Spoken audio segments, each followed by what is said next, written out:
My son called on a Tuesday, which should have told me something right there, because Robert doesn't call on Tuesdays, he calls on Sundays, always has, ever since he moved out, and Tuesday calls are for one thing only, which is that something needs to be said that can't wait for the regular day.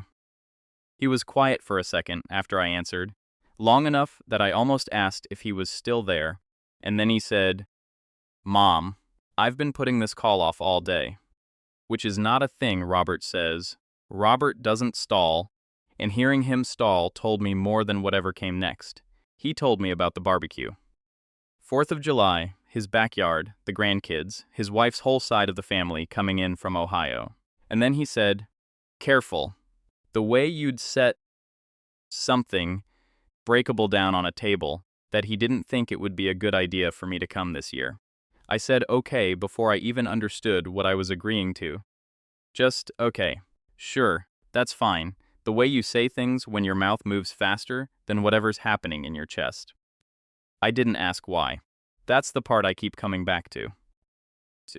26 years old, and he's never once had to tell his mother she wasn't wanted somewhere, and I made it easy for him by not asking.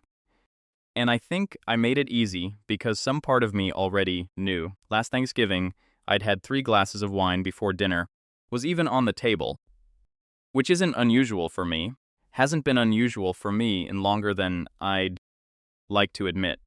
And somewhere between the turkey and the pie, I said something to his wife about her cooking that I don't fully remember, but that I know, from the look on Robert's face across the table, was not kind. I've replayed that look more times than I've replayed the actual words. I think that's because I can still choose what the words might have been. The look I can't unsee. After we hung up, I sat at my kitchen table with the phone face down in front of me and did the kind of counting I try not to do, how many holidays, what I needed. How many holidays in the last few years had gone a little sideways after the second drink. How many times one of the kids had gently taken my keys. How many times I'd told myself it was one bad night and not a pattern, because a pattern is a much heavier thing to carry than a bad night. I called my sister Fran because she was there for most of it. The wine at Easter 2 years back, the thing I said at his daughter's christening that nobody's brought up since but that I know landed. I told her about the barbecue. I told her I hadn't asked why.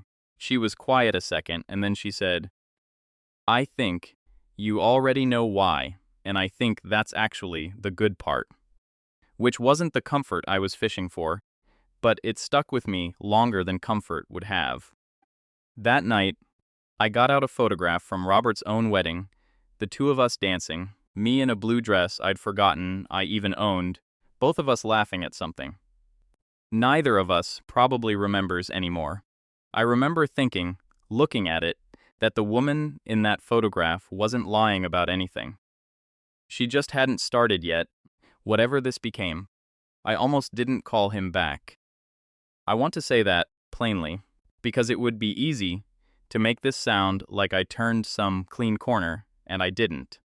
I sat with the phone in my hand for 2 full days telling myself he'd overreacted, that it was one dinner, that plenty of people say things they don't mean over wine, and nobody bans them from a backyard for it. I got as far as pouring a glass on the second night, out of something that felt more like spite than thirst, and I stood at the counter looking at it a long moment before I poured it down the sink instead. I don't know that I can explain why and not that night and not some other night. I just know it was the first time in longer than I can remember that I looked at a full glass and saw the barbecue instead of relief. I called Robert the next day and told him I understood, and that I wasn't calling to talk him out of it. I told him about the counting I'd done at the kitchen table. The pattern I'd stopped pretending wasn't one. I told him I was going to call someone about it, an actual someone, not just Fran, not just my own good intentions, which have never once held past the second glass. He didn't say much at first. Then he said, quieter than I'd heard him in years. I didn't want to be the one who said it first, and I understood that too, that I'd made exactly what I needed, that I'd made him carry something for years that should have been mine to notice on my own. I wasn't at the barbecue. I sat home that 4th of July and didn't drink. And it was one of the harder nights I've had in a long time.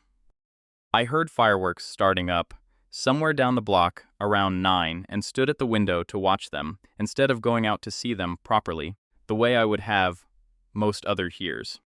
I set one plate at the table out of habit and then just looked at it a while before I put it away again.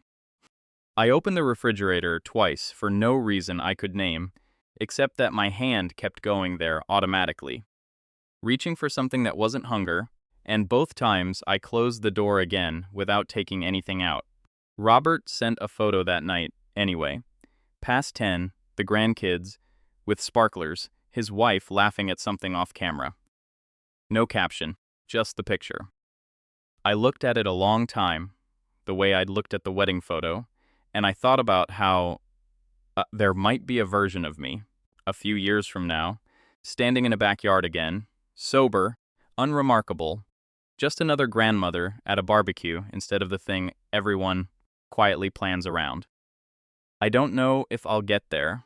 I know I didn't get invited this year, and I know exactly why, and for the first time in longer than I can say, knowing why felt than I can say why felt like the beginning of something, instead of just the reason for another quiet night alone.